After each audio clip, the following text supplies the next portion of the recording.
Hello friends, welcome to my channel.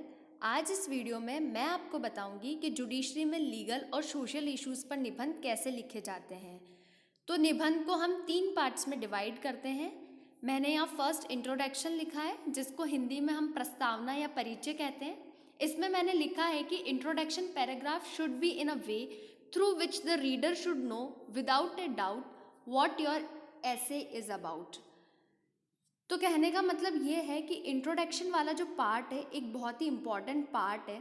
इसके through reader जो है उसको आपके थॉट्स की आउटलाइन मिलती है और उसको कहीं ना कहीं एक रफली आइडिया हो जाता है कि अपन को वो टॉपिक कितना समझ में आया है।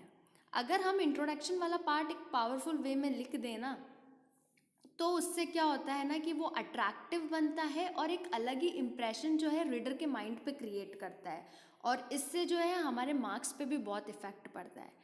तो हमेशा जब भी हम इंट्रोडक्शन लिखें किसी भी टॉपिक के ऊपर, तो हमें पूरे ऐसे की जो भी आउटलाइन है उसको सोच के हमें हमारा इंट्रोडक्शन पार्ट लिखना चाहिए और बहुत ही प्रिसाइज वे में लिखना चाहिए।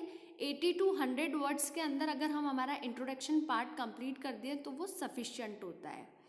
इसके बाद आता है मेन बॉडी, जो कि हम कहते हैं मुख्य भाग। तो ये जो मुख्य भाग जो है ये फर्दर पार्ट्स में डिवाइडेड है। जैसा कि मैंने यहाँ पहले लिखा है फैक्ट्स। जैसे इसमें हम लिखेंगे कोई भी किसी पर्टिकुलर टॉपिक से रिलेटेड हिस्ट्री है उसकी, तो पहले वाले पैराग्राफ में हम सारी उसकी हिस्ट्री लिखेंगे, या कोई भी उसका डाटा है तो वो सारी चीज़ें लिखेंगे। कोई भी इम्पॉर्टेंट डेट्स हैं उस टॉपिक से रिलेटेड तो हम वो डेट्स भी वहाँ मेंशन करेंगे। उसके बाद सेकंड मैंने लिखा है प्रॉब्लम।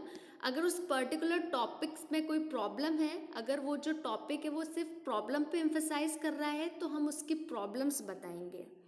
फिर मैंने लिखा है कैरेक्टरिस्टिक्स। अगर प्रॉब्लम वाली चीज़ नहीं है तो हम उसकी कैरेक्टरिस्टिक्स को भी डिफाइन कर सकते हैं। फिर फोर्थ में मैंने लिखा है कोई एविडेंस, आर्टिकल, रेफरेंस। यहाँ पे हम कोई केस लॉ है उससे रिलेटेड हम वो रेफरेंस दे सकते हैं। कोई आर्टिकल है, कोई न्यूज़पेपर की कोई बात है, किसी जर्नल में कोई चीज़ पब्लिश हुई है, तो वो सारी चीज़ें भी हम यहाँ पे डाल सकते हैं इसके मुख्य भाग के अंदर। ये जो मुख्य भाग है ये 250 से 300 शब्द के बीच में सफिशिएंट होता है। उसके बाद थर्ड जो है कंक्लूजन। कंक्लूजन के अंदर तो में बेसिकली अपने खुद के थॉट्स, जो कि आपको लगता है कि अगर ये सारे सजेशंस हो या फिर ये सारी चीज़ें इसके अंदर हो तो ये जो पर्टिकुलर टॉपिक है इसमें ये चेंजेस हो सकते हैं, तो वो सारी चीज़ें हमें कंक्लूजन के अंदर लिखनी है। जस्ट योर ओन थॉट्स, या भी आपके पास कोई सजेशन है तो आप वो सजेस्ट कर सकते हो, वही सॉल्यूशन वगैरह कुछ आप दे सकते हो। तो ये चीज़ हम कंक्लूजन में डाल सकते हैं। तो बेसिकली इंट्रोडक्शन और मेन बॉडी जो है ना, ये दोनों बहुत ज़्यादा इम्पॉर्टेंट है। कंक्लूजन इतना नहीं है, पर ये दोनों जो हैं ये दोनों ज़्यादा इम्पॉर्टेंट है। इससे टीचर को पता चल जाता है कि आपको कितनी समझ आई है और आपके क्या थॉट्स हैं। तो बेसिकली हमें फोकस इंट्रोडक्शन और मेन बॉडी वाले पार्ट पे करना है। फिर उसके बाद कुछ और पॉइंट्स भी यहाँ पे मैंने लिखे हैं, जैसे कि ग्रामर भी इम्पॉर्टेंट है, ग्रामर पे भी हमें ध्यान देना चाहिए। स्पेलिंग्स भी बहुत इम्पॉर्टेंट है, पंक्चुएशंस भी बहुत इम्पॉर्टेंट है, और राइटिंग तो सुंदर होनी ही चाहिए। तो ग्रामर, स्पेलिंग्स, पंक्चुएशन और राइटिंग, इन चारों चीज़ों पे भी काम करना चाहिए। ये चारों भी बहुत इंपॉर्टेंट रोल प्ले करते हैं। हमें बहुत बार ऐसा लगता है कि कौन देखता होगा ऐसे ग्रामेटिकल मिस्टेक्स, कौन ऐसे स्पेलिंग्स चेक करता होगा, पर इनके भी मार्क्स कटते हैं। तो ये सारी चीज़ें हैं जो कि एक बहुत अच्छा निबंध बनाती है, और ये सारी चीज़ें अगर हम ध्यान में रखें तो हमारा निबंध अच्छा बनेगा।